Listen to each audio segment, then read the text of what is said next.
Go live.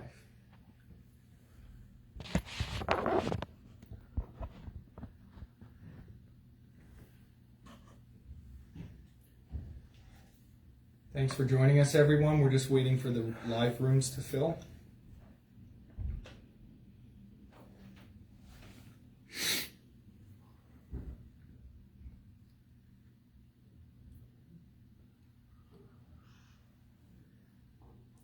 Ready when you are. Good evening, and thank you for attending from all around the world, all around Canada, all around Ontario, and all around Ottawa. This week, Justice McLean presided over a matter before him in the court regarding to many of the activities of the protesters. And he reaffirmed in his courtroom that we have a constitutional right to be here, to do this protest. We recognize there is a significant amount of pressure on city officials. Our issues are not with the city of Ottawa. Our issues are not with the city residents. Our issues are with the federal government, in particular, the Liberal Party of Canada, who have formed a government. That is who our issues are with. We have a legal right to be here as Canadian citizens. We are exercising that legal right to do so. Given the pressures to the city, I have been working tireless. I've been working very hard to work with the city officials to relieve some of the pressure on the city managers, the law enforcement, and the residents themselves. We have shoveled snow. We have cleaned garbage. We have fed the homeless. We have helped out in medical emergencies.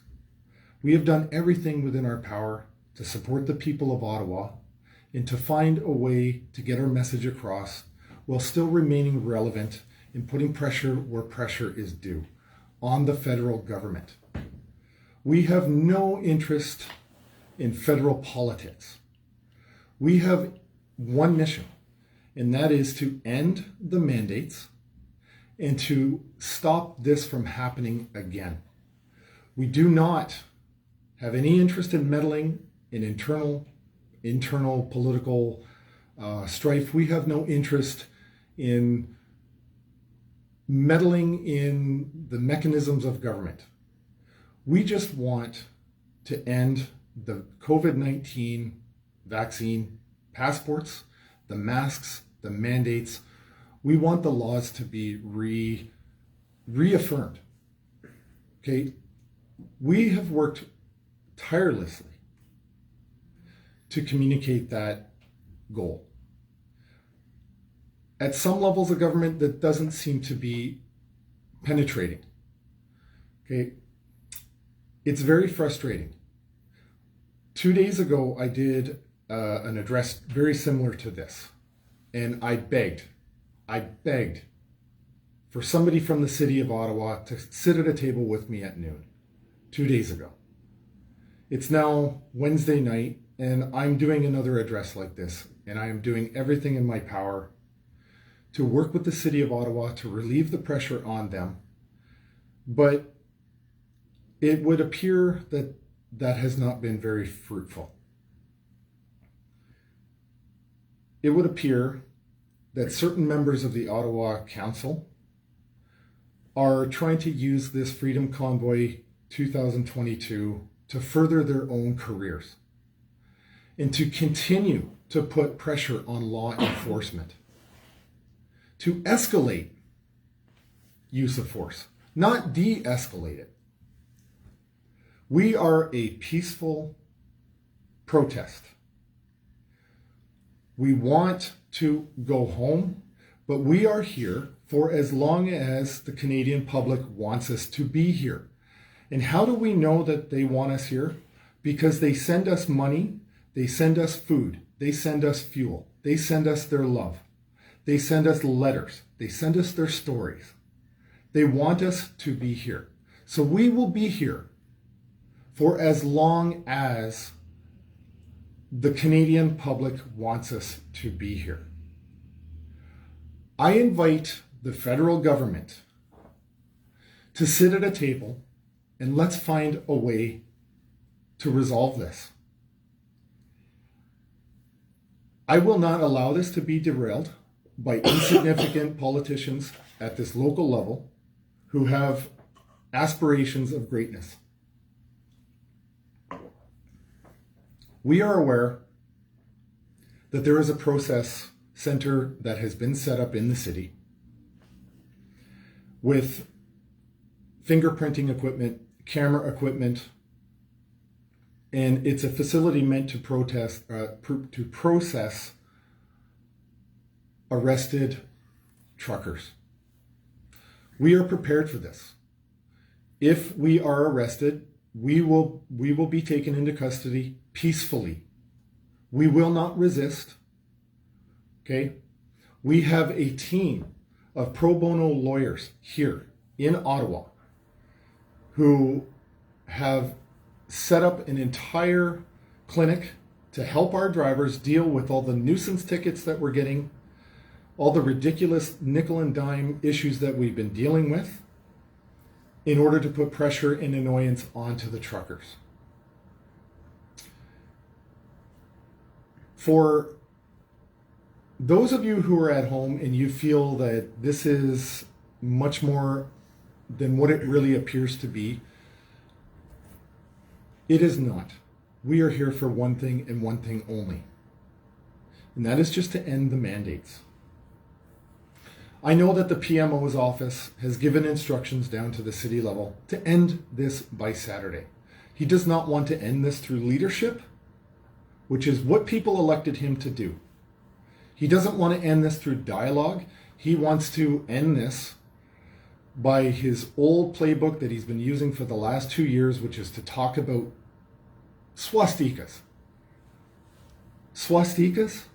Really? That's the tactic? That's unacceptable. It's irresponsible. It's immoral. It's unethical for a sitting prime minister to talk about people that have a legal right to exercise their charter rights to protest. But he continues down this road. I will sit at a table with you, Mr. Prime Minister. I will talk to you. I will work out a deal with you that is amicable to everybody. I don't do that on my own volition. I do that on behalf of the truckers. I will sit down right now, any place, any time with you. Let's solve this. Let's get at a table. People sent the members of parliament to Ottawa to represent, to lead. That's what we expect from you. That's not what we're getting. In exchange, what we're getting is the propensity to use tough talk and angle yourself, position yourself to a violent outcome. We are not going to give that. We will not be tricked into that. That is never going to happen. We are a peaceful convoy. It says, this has been going on for 2 years that they have gone through for the last 2 years. The way their lives have been destroyed, their incomes impacted, the jobs lost, the suicides, children that are 6 years old telling their families they want to die. That's ridiculous.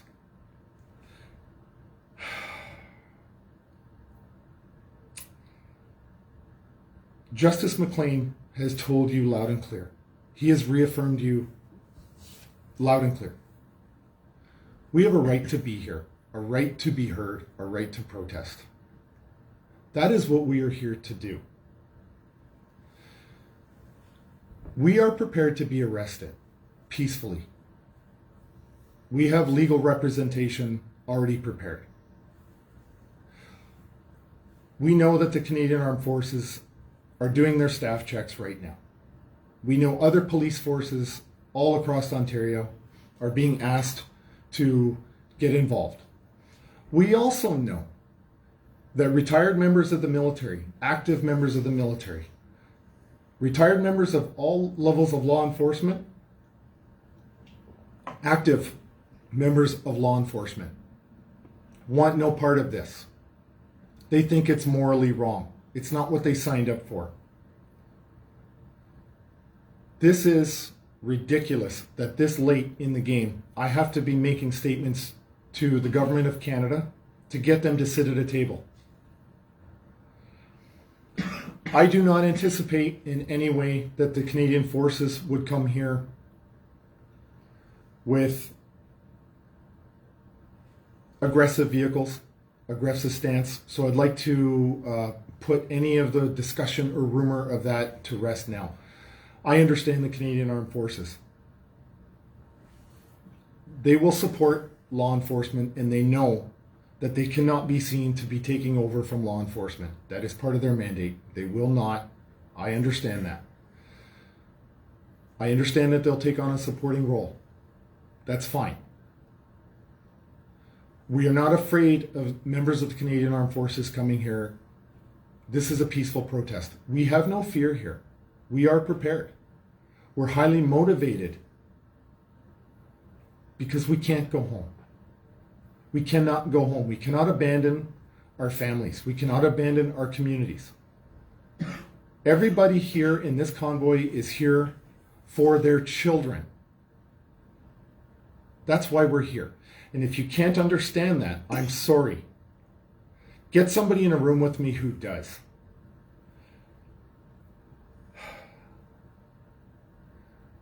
We are a peaceful protest. We want peace. We want the mandates to end. And last thing I will say, we want this to never happen again, ever. So it's not good enough just to say, I'm going to end the mandates, I'm going to end masks, this. Every premier right now is feeling the winds shift in one direction or another, and they're ending the mandates, and people know that it's a bait and switch. The only way this truly actually does matter is that if we stop doing this, and then we stop this, we set the conditions so this never happens to Canadians again. That's when we'll know that we can get back to just being the fun-loving Canadians that we are known for around the world. Thank you for your time. Thank you for tuning in. Thank you for all the support. Thank you for all the food, the fuel, the financial support to the truckers. Thank you for the letters. Keep doing videos. Keep reaching out. Keep sending your love. Pray for us to be resolved. Pray for us to make good decisions. If there are any questions, I'll take those now.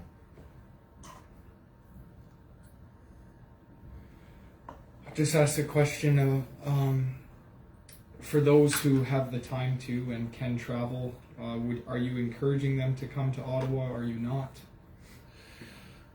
It's my belief that the police will move tonight or sometime in the early morning and start rounding up peaceful protesters. Should that happen, my concern, truthfully, is that it escalates the situation on the ground, making it more tense, making it dangerous for everybody. And I want to be clear about something. We start off every meeting that we have with a prayer, and in every single meeting we talk about safety and responsibility. Not just the safety of the truckers, but the safety of the law enforcement, of the citizens of Ottawa, everybody who is here. We constantly ensure that we can be as safe as possible, and we're trying to be responsible with every decision that we make.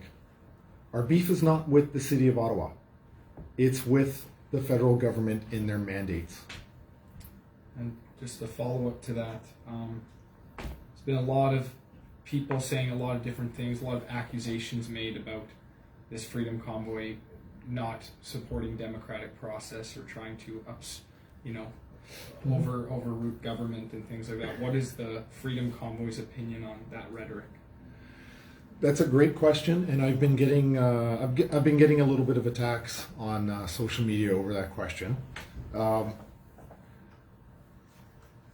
I understand the confusion. I understand that people would believe that there's some sort of an agenda here to overthrow the government of Canada. And I can't really comprehend where that level of thinking comes from. There's never, ever been a discussion that I've been a part of, that I've been in a room, where we talk about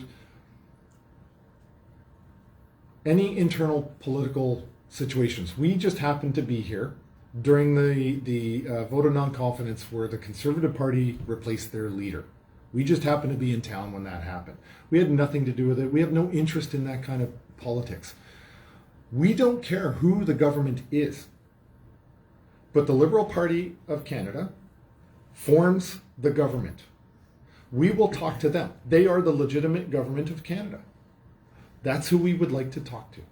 If that changes sometime in the future, then that new government is who we would like to talk to. We have no interest in the politics of Canada in that way. We just want to talk to the people that we should be talking to, and that is the Liberal Party of Canada. We want them to show some leadership. And a last question from me, and then we'll open it up. But what would your advice be to people that support this movement, who have big followings online, who perhaps are not privy to the information that truckers are giving on the ground in Ottawa? What kind of message should they be focusing on getting out? This is peaceful, okay? There seems to be this idea, because of the dishonesty of mainstream media. They've been so disrespectful to Canadian viewers who pay their salaries and fund them. The mainstream media continues to go with the belief that if it bleeds, it leads. And they cherry pick all of the worst possible things and use that as the brush to paint the entire convoy with. Okay? We're a convoy of peace. It's a peaceful protest. That's all we're about. We don't want to talk to the mainstream media because they're not fair.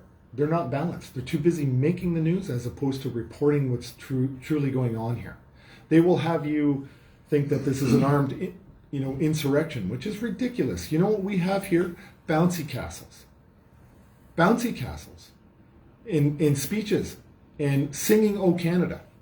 That's what we have here. We have a lot of love and a lot of support. We don't have violence. So what I would say to people is, if there's talk of violence or misbehaving on the part of the truckers, that's categorically false and irresponsible to talk like that.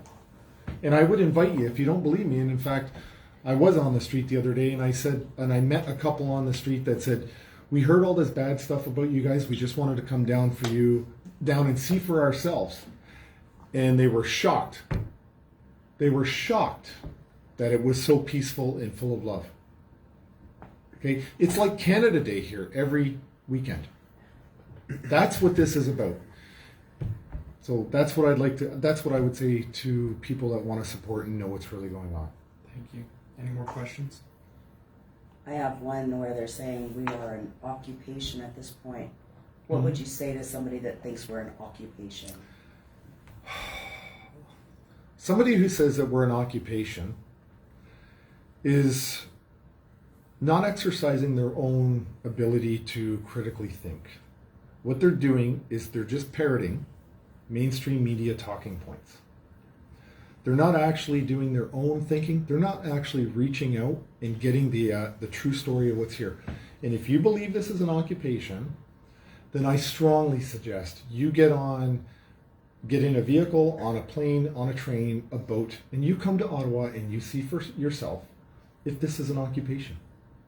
Then you decide. But be honest, be fair, and if you still believe that bouncy castles are an occupation, then I would say fair is fair. You did your research, you came here and you looked for yourself. Then you can go right ahead and post all you want on social media, which is your right to do so. But until you come here and see for yourself, Don't parrot the mainstream media narrative. You're being used to forward an agenda of hate and fear. Thank you. Any other questions?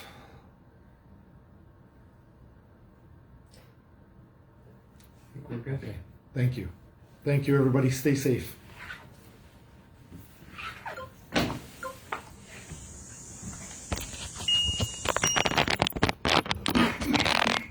Thumbs up if you're offline. Yep, offline.